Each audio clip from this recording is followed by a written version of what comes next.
Schmeling made his way to the ring under a bombardment of banana peels, cigarette packs, and spit. He was pallid. There was something about it. You could smell it, you know. And, you know, it's scary. You can get killed here, as they say. Joe Louis in his corner, prancing and rubbing his feet in the rosin. Max Schmeling standing calmly, getting last word from Doc Casey, and the ready with a bell just about to ring. And there we are. And they got to the ring right together with Arthur Donovan, Skipper and Brown. And Joe Louis is in the center of the ring. Max going around him. Joe Louis led quick with two straight lefts to the chin. Both of them light, but as the men clinch, Joe Louis tries to get over too hard left, and Max tries him up in the breakaway clean. On the far side of the ring now, Max with his back to the rope, and Louis hooks the left to Max's head quickly, and shoots over hard right to Max's head. Louis, a left to Max's jaw, a right to his head. Max shoots a hard right to Louis. Louis with the old 1-2. Almost in the first 30 seconds, we could see the way it was going to go. And watching for that chance, he is crowding, feeling. You see his desire just boring. But his face is already marked. A spider in a fly ain't got a chance. He's landed more blows in this one round than he landed in only 5 rounds of the other fight. And there, Max Schmeling. He pressed. He drove Schmeling back. He rained punches.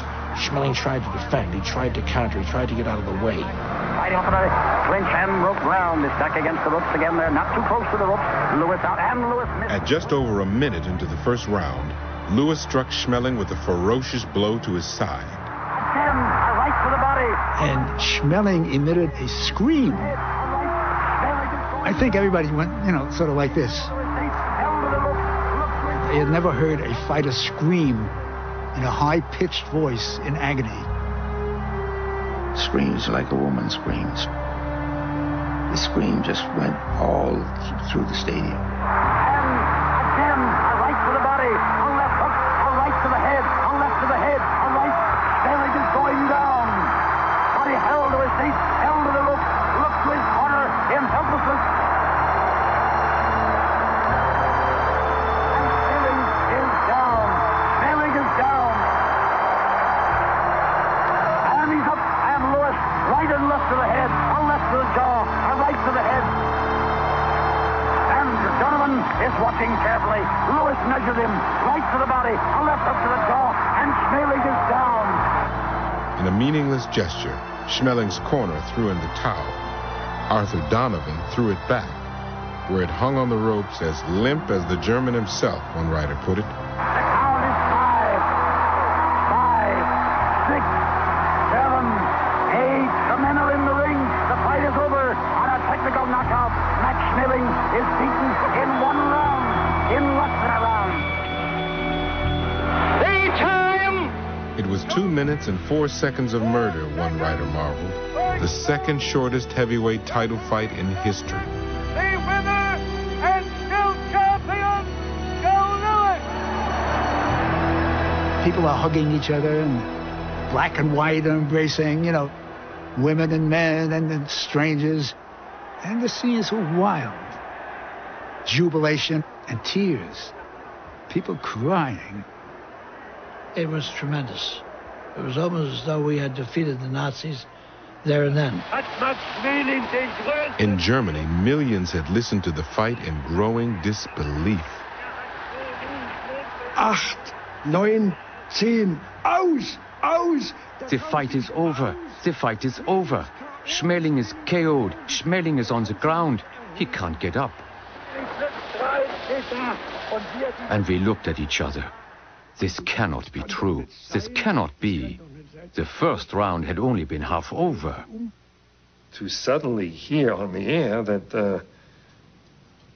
the announcer, very confident, saying, Maxe tut das und Maxe tut das und jetzt bekommt einen und jetzt kommt einen zurück und jetzt Maxe macht da, Maxe, was macht? It was a sense of jubilation that we had, my father and I, and for the first time there was an inkling that Hitler might somehow be stopped.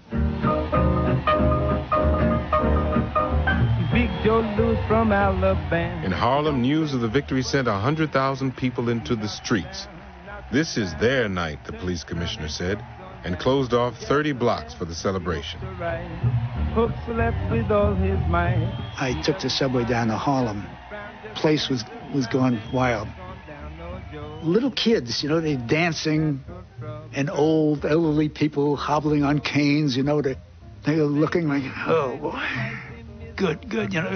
It's the most wonderful thing that ever happened. Every saloon in Harlem was packed to the rafters. People who'd never had a sip of beer in their lives were closing down the town. Everybody was so elated by Lewis winning and everything. I got just as high, everything was spinning around. You thought I was in a fight. I went back to the bathroom and I'm walking on back there and walked right dead into the ladies' room. I walked right. There never was a Harlem like the Harlem of last night. Take a dozen Christmases, a score of New Year's Eves, a bushel of July 4ths, and maybe, yes, maybe, you get a faint glimpse of the idea. The New York Daily News. The celebration wasn't confined to Black America alone. For the first time, blacks and whites, even in the Deep South, had rooted with all their hearts for the same guy. Right after Joe Louis's victory, we got to work ahead of time. And I will say this for this fellow where I worked. He says, well, looks like your man won. I said, he sure did, didn't he? He says, maybe that'll teach Hitler a lesson. Joe had shattered the mask of the good Negro once and for all. All Americans loved him, not because he was docile and unassuming, but for the opposite reason. When they were at their weakest, he had reminded them of their strength. I think the word is appreciation.